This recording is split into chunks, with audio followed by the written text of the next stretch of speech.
সবাইকে শুভ নববর্ষের অনেক অনেক বেশি শুভেচ্ছা। আজকে আশা করি প্রত্যেকেই ভালো আছেন, আর নতুন বছরের নতুন দিনটি সবার জন্য সুন্দর এবং অনাবিল সুখ সমৃদ্ধে ভরে থাকুক সেই প্রার্থনাই করি। আজকে খুব ভোরবেলায় ঘুম থেকে উঠে রেডি হয়ে গিয়েছি, ভেবেছিলাম বের হতে পারবো না, তারপরও খুব তাড়াতাড়ি রেডি হয়ে বের হয়ে পড়েছি আমরা ঘোরার উদ্দেশ্যে। এই প্রথম আমরা খুব সকাল সকাল ঢাকা শহরে ঘুরতে বেরিয়েছি, আর আজকের ঢাকার শহরটা খুব বেশি সুন্দর ছিল। তার কারণ খুব একদম কোনো যানজট ছিল না, খুব বেশি গাড়ি ঘোড়া ছিল না। তার কারণ হচ্ছে হয়তোবা ছুটির কারণ, ঈদের ছুটি আর পহেলা বৈশাখের ছুটিটা একসাথে পড়ার কারণে এখনও সবাই ঢাকা শহরে ফিরে আসতে পারিনি। তো যাই হোক, আমাদের জন্য ভালো হয়েছে। আর আমরা কারণ বাজার পর্যন্ত সিএনজিতে এসেছি, তারপর মেট্রোতে করে শাহবাগ চত্বরে চলে যাব, কারণ শাহবাগ চত্বরের এরিয়ার ভিতরে কোনো গাড়ি ঢুকতে দিচ্ছিল না। যার কারণে কারণ বাজার মেট্রো স্টেশনে নেমে পড়েছি, আর এখান থেকে আমরা এখন মেট্রোতে করে শাহবাগ চত্বরে চলে যাব। এখান থেকে মেট্রো টিকিট কেটে নিয়ে আমরা মেট্রোতে উঠে পড়লাম। তারপর এই যে চলে এসেছি শাহবাগ চত্বরে। শাহবাগ চত্বরে নামতে নামতে দৃশ্যটা একদম অন্যরকমই ছিল। সবাই একদম রঙ বেরঙের পোশাকে সেজেছে, সাদা লাল, মানে যে যেরকম হলুদ, যার যেরকম পছন্দ সেভাবে সেজে এসেছে। আর আমার দেখে যে কি ভালো লাগতেছিল, এত সকালবেলা ঘুম থেকে উঠাটা মনে হচ্ছে সার্থক হয়ে যাচ্ছিল, কারণ এরকম মনোরম দৃশ্য সবসময় আমরা টিভিতে দেখে থাকি, কিন্তু সরাসরি চোখের সামনে যে দেখার সুযোগ হবে এটা আমি কল্পনাও করিনি। গতকালকে রাত্রে যখন রিচেলের বাবা বলছিল যে ঘুরতে যাবে কিনা, তখন চিন্তা করছি মাত্র খুলনা থেকে আসছি, আবার এখন পারবো কিনা, এনার্জিতে হবে কিনা। পর বললাম দেখা যাক, যদি সকালে ঘুম থেকে উঠতে পারি তাহলে আসবো। তো সেভাবে প্ল্যান করে সকালে যখন অ্যালার্ম বাজলো, ঘুম থেকে উঠতে খুব কষ্ট হয়েছে, তারপরেও চলে এসেছি। কিন্তু এসে আমাদের ঘোরাটা খুব বেশি সার্থক হয়েছে। ছেলেরা খুব এনজয় করেছে, বিশেষ করে রিকার্ডো তো যেখানে যায় ওর এনার্জির কোনো অভাব হয় না। মাঝে মধ্যে একটু গরমের কারণে বিরক্ত করছিল, কিন্তু খুব তার থেকেও বেশি এনজয় করেছে। এখানে রাস্তায় বিভিন্ন ধরনের আলপনা করেছিল, আবার এখানে যে রিকার্ডোকে ওই যে যারা গালে আলপনা করে, অনেকে হাতে আলপনা করে, রিকার্ডোকে ধরে ওর গালের মধ্যে শুভ নববর্ষ এই যে আর্ট করে দিচ্ছে। তো ভেবেছিলাম যে মনে হয় রিকার্ডো আর্ট করবে না, কারণ একবার ওর স্কুলে এরকম আর্ট করতে গিয়েছে কিন্তু সে দেয়নি। কিন্তু আজকে নিজেই দাঁড়িয়ে থেকে সুন্দর করে শুভ নববর্ষ যে নেম প্লেটটা সেটা লাগালো, আবার গালের মধ্যে সুন্দর করে আর্ট করেও নিল, সে নিজেই খুব খুশি।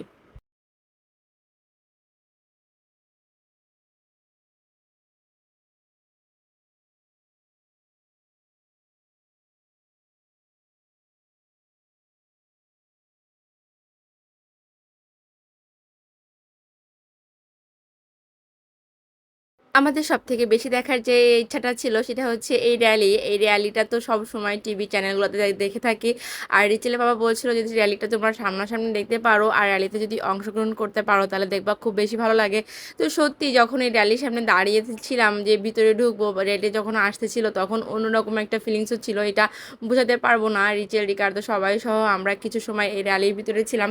এখান থেকে শুরু করে একদম ভিতর পর্যন্ত আমরা র্যালিতে করে হেঁটেছি, একসাথে মিলে প্রবেশ করেছি। এটা কিন্তু অনেক আনন্দের বিষয় ছিল আমাদের প্রত্যেকের কাছে। এই যে চলে এসেছি আমরা, আর ভিতরে আসার পর এগুলো সিরিয়াল করে লাইনে দাঁড়ানো ছিল, আর সবাই মিলে সবার ছবি তুলছিল। এখানে চারিদিকে শুধু টিভি চ্যানেলগুলো আর গিয়ে ক্যামেরা ছিল, ড্রোন উড়াচ্ছিল। রিকার্ডো তো দুজনেই বলতেছে মামুনি দেখো ড্রোন উঠতেছে, ড্রোন আছে। রিকার্ডো বলতেছে মামুনি আমাদেরকে দুজনকে দুইটা প্লেন কিনে দিবা, আমরা দুই ভাই মিলে চালাবো।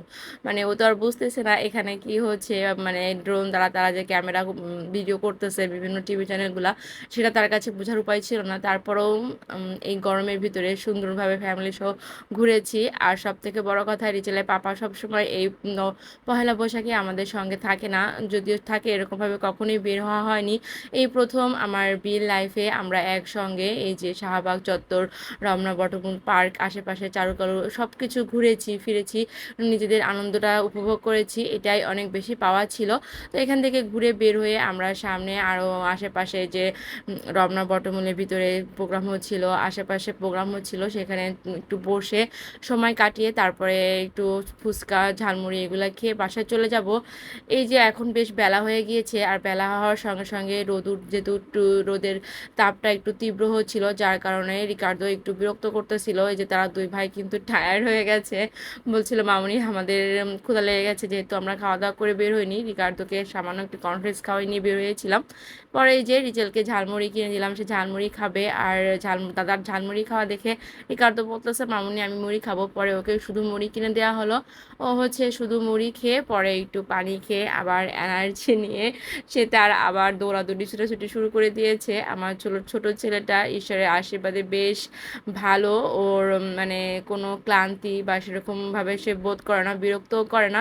তো এই তো আর কিছু সময় হাঁটাহাঁটি করার পর আমরা এই যে সামনে গিয়েই আমাদের মেয়েদের যেখানে দুর্বলতা, রেশমি চুড়ি দেখে আমি তো পাগল হয়ে গেলাম চুড়ি কেনার জন্য। যতই চুড়ি থাক যাই থাক, তো আজকে আমি রেশমি চুড়ি পরে বের হইনি, তো ওই চুড়ি কাচের চুড়িগুলো দেখে বললাম আমি কিছু চুড়ি নিব। পরে এখান থেকে কিছু কাচের চুড়ি নিলাম, কাচের চুড়ি নিয়ে যে হাতেও সঙ্গে সঙ্গে পরে নিচ্ছি।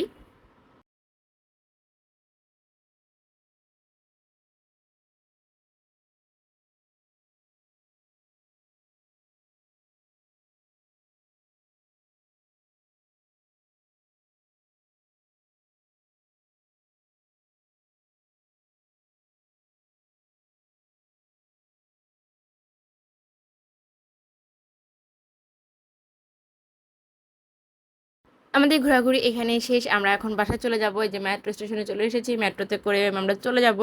তো আজকে ভিডিওটা আপনাদের কাছে কেমন লেগেছে, ভালো লাগলে অবশ্যই লাইক কমেন্ট শেয়ার করবেন এবং আমাদের পাশে থাকবেন। সবাইকে ধন্যবাদ জানাচ্ছি। আবারও প্রার্থনা করছি আপনাদের আজকে দিনটা সবার অনেক সুন্দর কাটুক, ভালো থাকুক, সবাই ভালো থাকবেন।